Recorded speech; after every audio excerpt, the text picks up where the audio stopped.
Slobodan Vujić je prvi srpski naučnik rudarsko-geološkog usmerenja izabran za inostranog člana čuvene Ruske akademije nauka i jedan od 15 učenih glava našeg roda koji su to laskovo zvanje zavredili još od Ruđera Boškovića.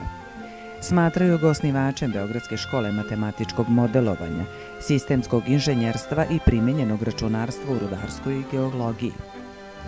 Na Rudarsko-geološkom fakultetu u Beogradu diplomirao je na smerovima za elektrotehniku i mašinstvo i površinsku eksploataciju.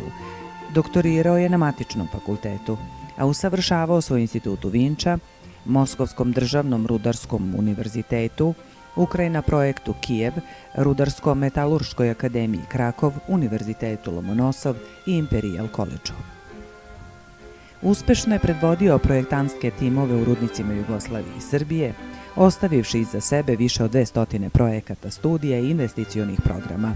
Autor je ili koautor više od 350 naučnih i stručnih radova, 28 monografija, 14 stručnih publikacija.